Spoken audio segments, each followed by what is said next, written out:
All right, here we go. I said on my Instagram page I was going to start a YouTube channel, and if it ever was monetized, I was going to help people that were dealing with not being able to pay their co-pays or to pick up their medication when they're diagnosed and are put on medicine, or if they get referred to a counselor, things like that. To give a brief story of my background and where I'm at right now in my life, I had to take a leave from my work because of my anxiety disorder and depression.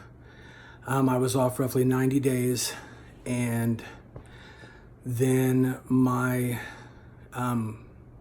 claim was denied, so I'm in the middle of filing an appeal because my doctor just saying that I suffer from anxiety disorder and depression isn't enough to garner getting paid, which really, if you do the math, I was making towards the end of how they tiered down, I was bringing home maybe $90 a week. My doctor's visits were $125, and then my medicine that was being switched and the doses changed were anywhere between $10 to $17 each time I would change medicine.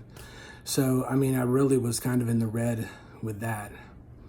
So right now I'm at the point where I have to do an appeals process, and it's odd because, like, I'd spoken to a couple people and they're like, well, we want to put you on disability.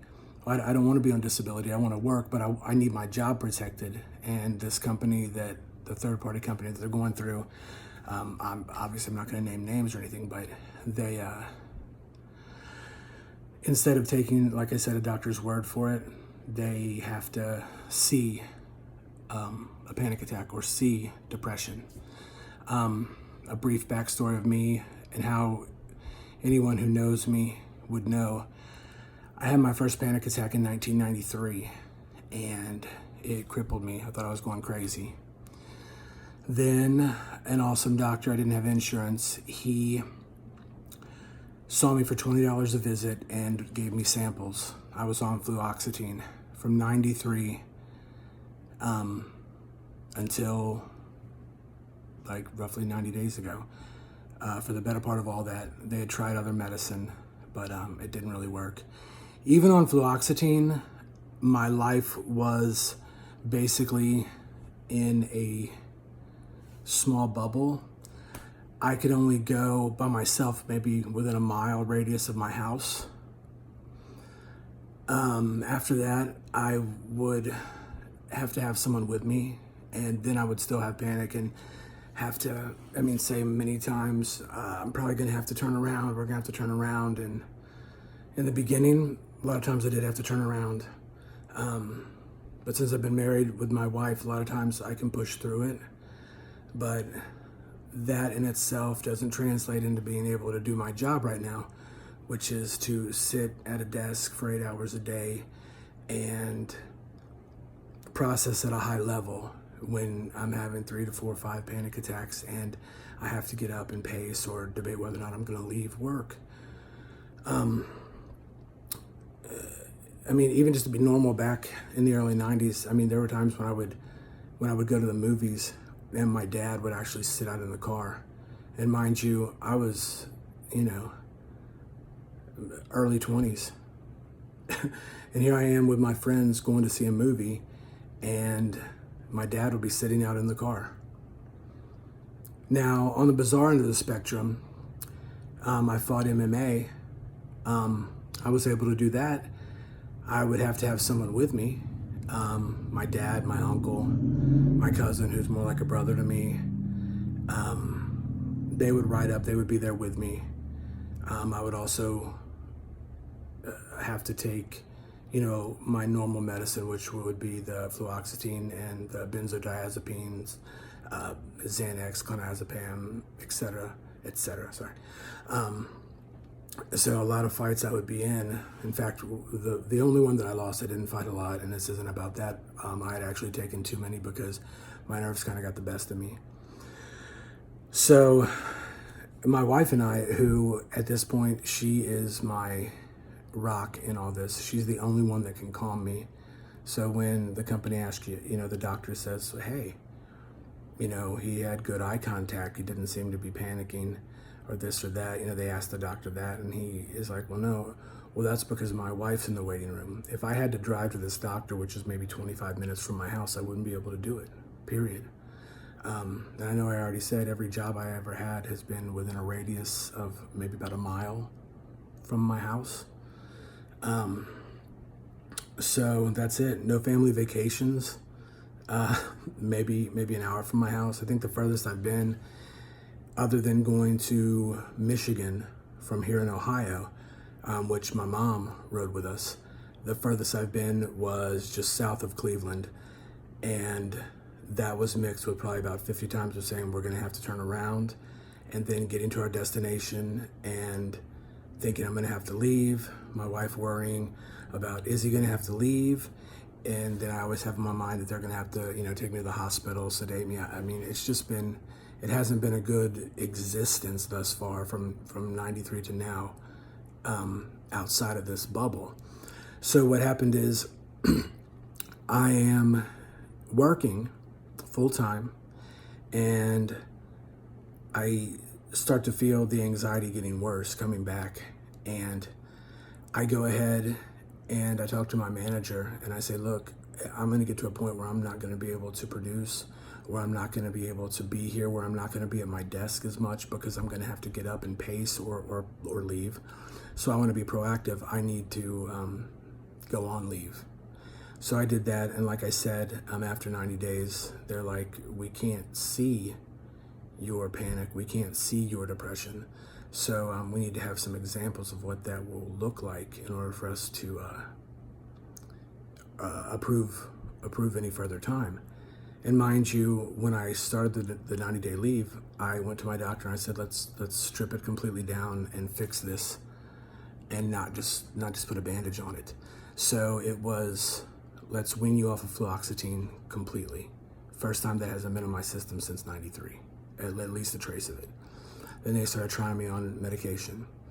Well, I would get so many calls from the third party involved in my leave that I almost felt guilty to give my doctor honest feedback, like, are you feeling better? No, I'm not, but I'm also afraid that you're going to say we're going to try another medication, to which, as you know, if you're watching this and you're dealing with anxiety and depression, it takes a while to get into your system. So like I would try my hardest to make it work in my head, think different. Started running, working out more, actually lost 70 pounds. Did everything they were telling me, and it's still not there. So me doing this, I literally, just an example, I went out last week because I thought the only problem with my leave and them not approving it was the wording that he had sent in on my notes. And I went out, paid $125 to sit with my doctor for 8 minutes while he rewrote the notes in different verbiage, so maybe that would be able to be taken. And then I called my claim specialist, and they said, no, I'm sorry, an appeal has to be done over the phone with a contact to your doctor. So I'm wondering, why didn't you tell me that? Why did I drive out here and pay money that I don't have? I'm not the starting to GoFundMe type, not that there's anything wrong with that. I mean, people do it, and luckily we had some savings that we've exhausted, and I have family. But me being someone who I believe that I can twist things around in my head and see them from different angles, I think of myself as an empath who can see other people's pain. I believe I can see the plight of other people. If this is happening to me, I'm sure it's happening to a lot of other people out there.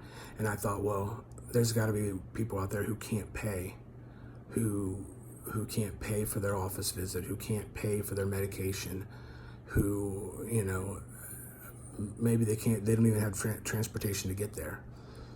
Sorry, I'm kind of getting a little anxious right now in talking about this. It's weird, like I said, I could probably jump out of a plane because that's an immediate thing, and I don't have to worry about it, stress about it, go over it in my head over and over again. But if you told me, hey, we'll give you X amount of money if you could drive from here to, say, I'm in Ohio, so if they were like, if you could drive from here to Florida by yourself, we'll give you this, I couldn't do it.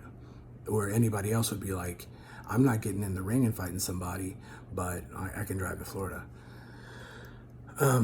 So anyway, my goal here is, and I don't know how far this will go, is if this ever becomes monetized, this channel, and I start getting money from it, I'm going to find a way and keep the books transparent, or whatever, if they have books, or however we do this.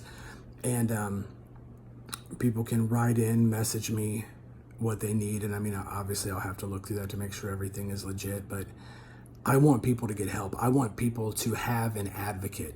I mean, if you want to reach out to me and say, hey, they're telling me this, I'll do some research. You know, I'll talk to some of the people that I know. I'll talk to people that I've met down avenues I've had to go from personal experience.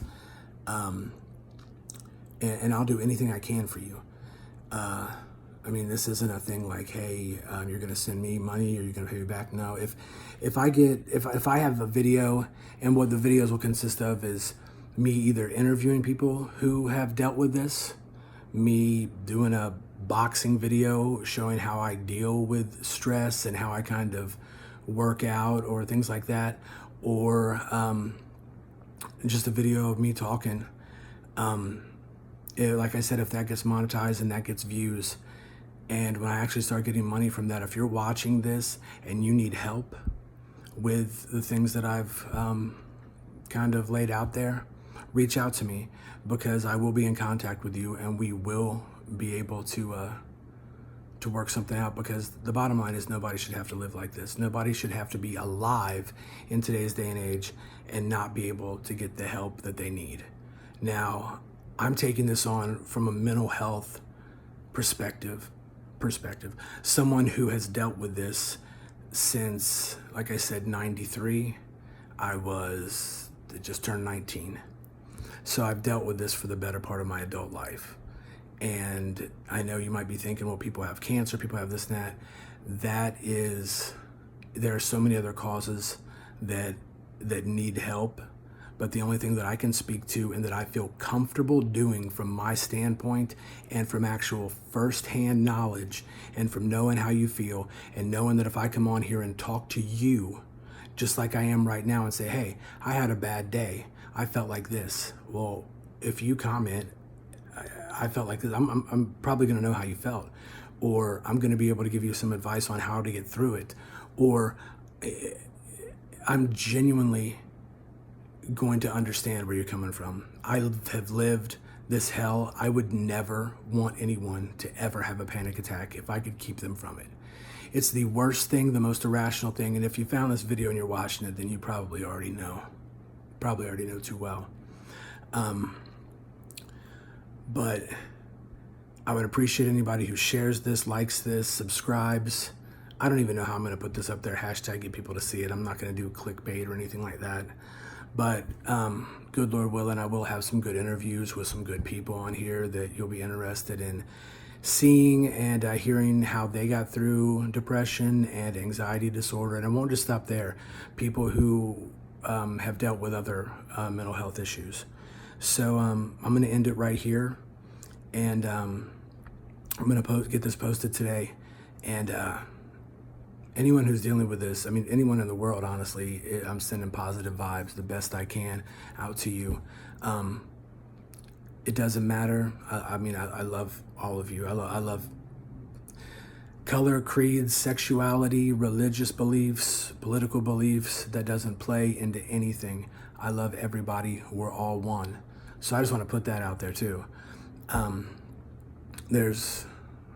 We're here, we're human, period. And we're all dealing with something. And I hope to be able to help. If I can help one person, then me going on this rant and taking this little journey is worth it. So at whatever point you're seeing this, if it's the day I post it, if it's a week from now, know that you have people out there that love you and want to see you get better and will help you get better. And there are options. So just keep your head up, keep doing everything you can to get better, and we'll get through this together. Bless you all.